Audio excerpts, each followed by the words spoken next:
Have you ever heard of the Khazars? Probably not, right? Well, for almost 500 years, they were a world superpower, a massive empire stretching across what we now call Eastern Europe. And yet, for most of us, they're just gone, a missing chapter in the history books. So let's dive in and see what this is all about. But what if this isn't just some dusty, forgotten piece of history? What if the real story of the Khazars, who they were, what they believed, and maybe most importantly, who their descendants are, actually rewrites a huge part of the world as we know it? That's the big question our source material really digs into. So, okay, who were these guys, the Khazars? Well, picture this. It's the 7th century, and this Turkic kingdom explodes onto the scene. And we're not talking about a loose collection of tribes here. No, this was a highly organized, powerful state, sandwiched right between two other giants, the Christian Byzantine Empire and the expanding Islamic caliphates. And look at this timeline. They were not a flash in the pan. They show up in the mid-600s, almost immediately ally with Byzantium against Persia, and by the year 800, they're at the absolute peak of their power. They controlled the crossroads of the world, these vital trade routes connecting East and West. Their empire lasted for centuries before finally falling in the late 900s, a true superpower of its day. But here's the thing, it wasn't just their military strength or their control of trade that makes the Khazars so unique. It was a single, incredible decision made by their leaders to completely change their religion.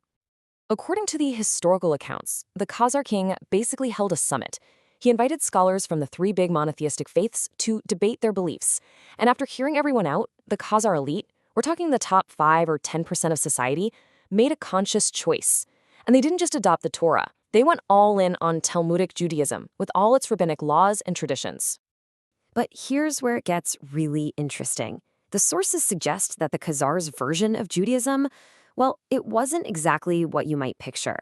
There's some pretty compelling evidence that they blended their new faith with their much older pagan Turkic traditions. And this find just says it all, doesn't it? Soviet archaeologists were digging at an old Khazar fort and found a building that looked for all the world like a synagogue. But inside, they found an old oak stump, boar tusks, and other animal bits that were clearly being used in worship. That points straight back to their shamanistic roots. It was this totally unique fusion of beliefs. So, all of this history, this unique conversion, it's the setup for a truly radical and, yeah, a very controversial theory. One that connects this forgotten empire directly to modern identity and tries to completely rewrite a very famous origin story. This is it, the 13th tribe thesis. It was made famous by the writer Arthur Koestler. And here's the core idea. It argues that the massive Jewish communities of Eastern Europe didn't mainly come from Jews migrating out of Western Europe, but from the descendants of these converted Khazars moving in from the East. Let's just break this down for a second, because it's a huge shift in thinking. The traditional story, right, is a path from ancient Judea through Western Europe and eventually into the East. But the Khazar thesis? It completely flips the script. It says the origin is Turkic tribes in the Caucasus who convert, and their descendants become the foundation of Eastern European Jewry. It just totally reframes the entire narrative. And look, this wasn't just Koestler's idea alone. The source material points to the respected historian Salo Baron. He described how, after their empire fell, Khazar refugees drifted into Eastern Europe, met up with other Jewish groups, and together they built what would become the largest Jewish community on Earth. Okay, so from here the story takes a huge leap. This whole theory of a separate origin, it becomes the jumping off point for a much bigger, much more dramatic claim in our source material. The argument blows past ancient history and suggests that this lineage has had a hidden influence that has shaped major world events. For instance, one source puts forward this extraordinary claim that a letter from 1871, written by a prominent Masonic figure named Albert Pike, literally laid out a plan for 3 world wars, each one designed to achieve a very specific goal. And it doesn't stop there.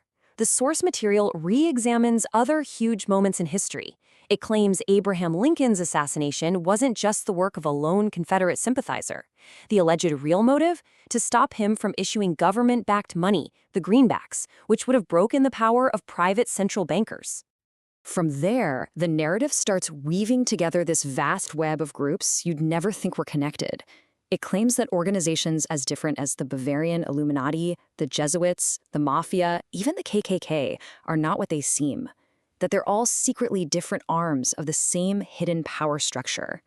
So how would a group like that even maintain control? Well, the source material points to three main pillars. First, you've got finance, through central banks and something called fractional reserve lending.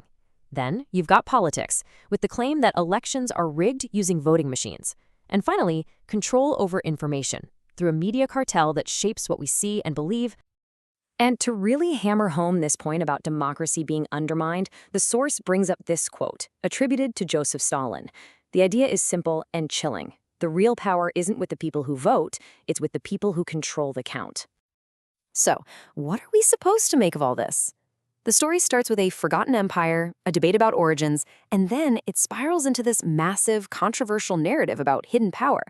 It really forces you to ask a pretty fundamental question. How do we actually know what we know about the past? And what does it mean when a story we've all been taught gets challenged by a completely different version of how the world really works?